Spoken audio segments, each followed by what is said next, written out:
Hello, dreamers. Welcome to Biomedicos. Myself, Dr. Saurabh Bohra, MBBS intern doctor from Jawaharlal Nehru medical college and hospital Ajmer.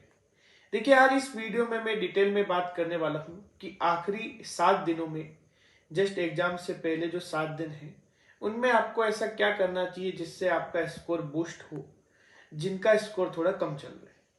अगर जिनका score पहले ही थोड़ा अच्छा चल रहा है मॉक टेस्ट के अंदर, तो वो अपने स्कोर को कैसे नीट में मेंटेन करें, या स्कोर जितना वो चल रहा है उतना का उतना स्कोर उनका नीट के एग्जाम में आ जाए या उससे बेहतर स्कोर आए। ठीक है, तो उसके लिए आपको क्या करना चाहिए। मैं खुद नीट में 2 साल मैंने ड्रॉप किया था नीट यूजी 2018 को क्रैक करने के लिए। एक बार मैंने एग्जाम प्रिपरेशन करके 2017 में दिया था और एक बार 2018 में दिया था।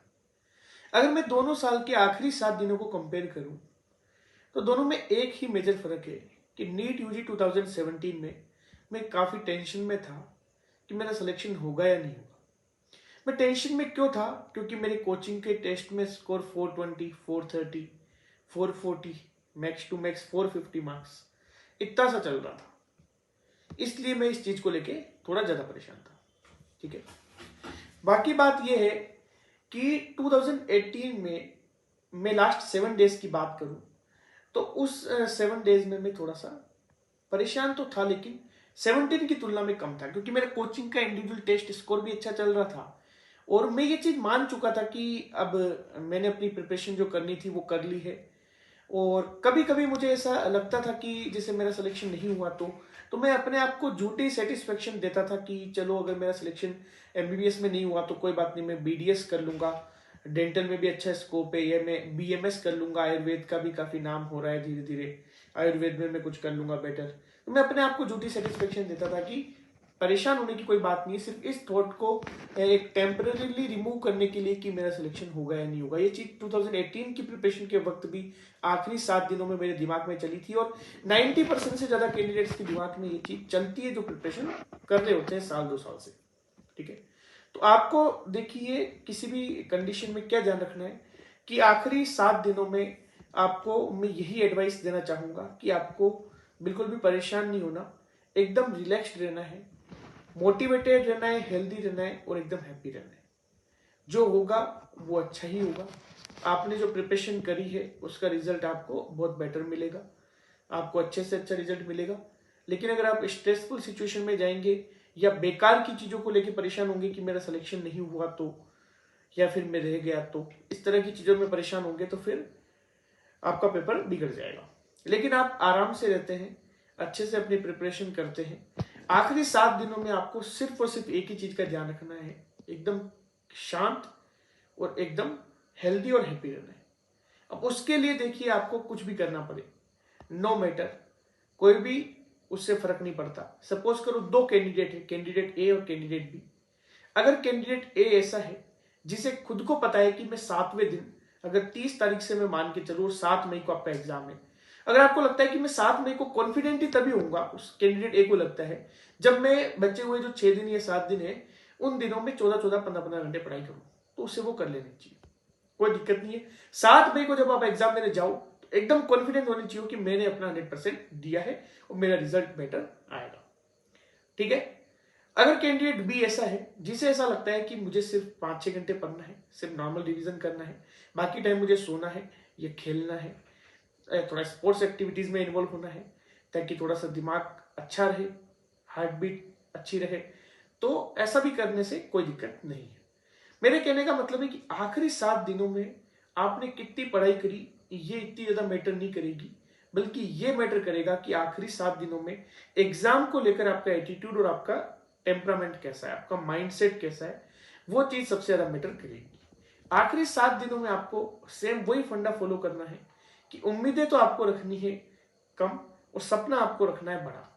आप उम्मीद अपने आप से कम रखिए, ठीक है, आपका जो भी स्कोर चल रहा हो टेस्ट में उसके मुताबिक, लेकिन आपको सपने बड़े रखने हैं कि आप डेफिनेटली अच्छे मेडिकल कॉलेज में पहुंचोगे।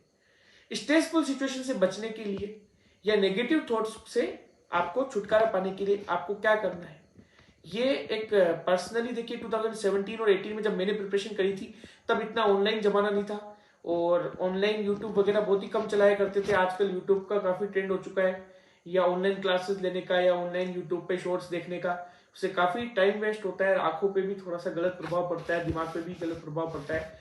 तो आखिरी 7 दिनों में आपको ये चीज सबसे ज्यादा ध्यान रखनी है कि आपको जितना हो सके ये ऑनलाइन वीडियोस वगैरह से थोड़ा सा दूरी बनाए रखनी है। ठीक है, अगर बहुत ही ज्यादा जरूरी है, आपको कोई टॉपिक नहीं समझ में आ रहा, तो आप उसकी मदद लीजिए, वरना आप उससे दूर रहिए। इसके अलावा आपको ये इंश्योर करना है कि आप डेली लास्ट के 7 दिनों में कम से कम मिनिमम 8 घंटे की स्लीप आपकी होनी चाहिए। स्लीप साइकिल आपका प्रॉपर मेंटेन रहना चाहिए, तभी आपको 6 मई को लास्ट एग्जाम से एक दिन पहले प्रॉपर टाइम पे नींद आएगी और आप 7 तारीख को सही टाइम पे उठ के अपने आप को फ्रेश महसूस करेंगे। तीसरी चीज आपको ये ध्यान रखनी है कि लास्ट के जो 3 दिन है, जैसे 4 मई, 5 मई, 6 मई, उसमें आपको कोई भी मॉक टेस्ट नहीं देना, क्योंकि अगर उसमें गलती से भी आपका स्कोर कम आ गया तो फिर आपका कॉन्फिडेंस लूज होगा। जो भी मॉक टेस्ट आपको देने हैं, आप 30 तारीख को, 1 तारीख को, 2 तारीख को या 3 तारीख को दे सकते हैं। ठीक है, चौथी आपको चीज ये ध्यान रखनी है कि आपको जो चीजें थोड़ी सी टफ लग रही है या फिर आपके सिलेबस का कुछ पोर्शन रह गया है, कोई चीज आपको ऐसी वोलेटाइल लग रही है, तो वो आप क्या है कि लास्ट के 4 दिनों में पढ़े, मतलब शुरू के 4 दिनों में, 30, 1, 2, 3 को, है ना, 4, 5, 6 मई को सिर्फ वो चीजें पढ़े जैसे आपने कोई शॉर्ट नोट बनाया हो, या फिर आपने ऐसा है कि कोई फॉर्मूला शीट बनाई हो, या फिर आपने ऐसा है कि खुद के कुछ नोट्स तैयार किए हो, या फिर बहुत ही ज्यादा वोलेटाइल चीजें होती है, जैसे कॉकरोच में, बायोलॉजी में अपन बहुत सारी चीजें भूल जाते हैं, या फिर अपन बायोलॉजिकल क्लासिफिकेशन की कुछ चीजें मिस कर जाते हैं, एनिमल किंगडम में एग्जांपल्स भूल जाते हैं। ठीक है, प्लांट फिजियोलॉजी में थोड़ी सी प्रॉब्लम आती है, तो थोड़े से मॉर्फोलॉजी के एग्जांपल्स हो गए। जो चीजें आपकी वोलेटाइल है, आपको पता है खुद को कि मैं कौन सी चीजें भूल सकता हूँ, वो चीजें पढ़िए। और बिल्कुल इजी गोइंग, आपको लास्ट के 3 दिन तो काफी रिलैक्स रहना है ना। हालांकि आपको पूरे के 7 दिन आपको आसानी से बिल्कुल प्रॉपरली आपसे जितना पढ़ा जाए उतना पढ़िए। लास्ट के 7 दिन में फिर ध्यान रखिएगा कितना पढ़ते हो उससे कोई फर्क नहीं पड़ेगा, आपका एग्जाम का टेम्परामेंट और माइंडसेट एकदम क्लियर होना चाहिए। इस वीडियो को बनाने का मकसद ही ये है कि आपको एकदम स्ट्रेस फ्री रहना है। अगर आप ये नहीं सोचेंगे कि आपका सिलेक्शन होगा या नहीं होगा, तो आपका डेफिनेटली सिलेक्शन हो जाएगा। अगर आपका मॉक टेस्ट में स्कोर 600 प्लस चल रहा है, तो डेफिनेटली नीट यूजी का पेपर थोड़ा सा आसान आता है। हो सकता है पर्टिकुलर कोई एक सब्जेक्ट थोड़ी सी टफ आ जाए, जैसे 2021 में फिजिक्स थोड़ी टफ थी, 2022 में बायोलॉजी थोड़ी टफ थी। हो सकता है कि इस साल भी कोई सब्जेक्ट टफ आ जाए, लेकिन बाकी 2 सब्जेक्ट फिर बिल्कुल वो आसान डालते हैं। तो ओवरऑल जो पेपर है वो डेफिनेटली नीट यूजी का आपके कोचिंग टेस्ट में, जो कोचिंग के टेस्ट चल रहे हैं उनसे काफी इजी होता है, इसलिए आपका स्कोर बूस्ट होने के ज्यादा चांसेस रहते हैं।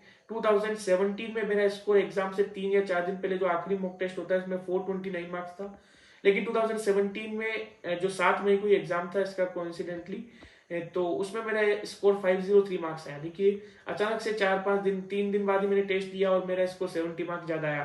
2018 में भी मेरा 3 दिन पहले जो टेस्ट था उसमें आखिरी टेस्ट में मॉक में स्कोर 540 मार्क्स था, और फिर बाद में मैंने 2018 का 6 मई को जो नीट दिया था उसमें फिर 5000 के समथिंग मेरा ऑल इंडिया रैंक था, 5170 और 564 मार्क्स है, मतलब 540 से तो ज्यादा ही है। तो डेफिनेटली आपके मॉक टेस्ट में जो भी स्कोर चल रहा होगा उससे आपका बेटर आएगा। ठीक है, तो अगर आपका मॉक स्कोर कम चल रहा है तो भी आपको घबराने की जरूरत नहीं है। आखिरी के दिनों में थोड़ा सा आप अच्छे से रिवाइज कीजिए, एनसीईआरटी पे ज्यादा फोकस कीजिए, परेशान होने की कोई जरूरत नहीं है। ठीक है, और जिनका स्कोर कम चल रहा है, देखिए वो ये चीज ध्यान रखिए कि जीतने का मजा तभी है जब सभी लोग आपकी हार का इंतजार कर रहे हो। ठीक है, जब सभी को ऐसा लग रहा है कि आपका सिलेक्शन नहीं होगा, मॉक टेस्ट में आपका स्कोर कम चल रहा है, और आप अगर अच्छे से मोटिवेटेड रहते हो, ढंग से पेपर को अटेम्प्ट करते हो। हालांकि paper attempting strategy, physics, chemistry, bio के इंडिविजुअल स्ट्रेटजी के वीडियो भी चैनल पे अपलोड हो चुके हैं, उनके लिंक भी आपको डिस्क्रिप्शन में मिल जाएंगे। उन चीजों को आप ढंग से फॉलो करते हो तो डेफिनेटली जिनका स्कोर थोड़ा सा कम भी चल रहा है, जैसे अगर मैं जनरल कैटेगरी के हिसाब से बात करूं 450, 500 भी चल रहा है, वो भी 600 प्लस क्रॉस कर सकते हैं, कोई बड़ी बात नहीं है। ठीक है, फिर भी अगर आपको एग्जाम से रिलेटेड कोई भी प्रॉब्लम हो तो आप जरूर से कमेंट सेक्शन में मैसेज कीजिए, मैं रिप्लाई करने का पूरा कोशिश करूंगा। इसके अलावा नीट यूजी 2023 के एग्जाम के लिए आपको बेस्ट ऑफ लक। एग्जाम के जस्ट होने के बाद फिर आपको उसके आंसर की के रिगार्डिंग कोई दिक्कत हो, या फिर आपको कोई सी पर्टिकुलर क्वेश्चन में पेपर में कोई प्रॉब्लम हो, आपको cut off trends previous year के जानने हो, ऑल इंडिया काउंसलिंग और 85% स्टेट कोटा में राजस्थान की काउंसलिंग के, और क्या कट ऑफ इस साल जा सकता है, ये सब चीजें जाननी हो, नीट यूजी से लेकर ये चैनल नीट पीजी तक आपको प्रॉपर कंप्लीट गाइडेंस करता है।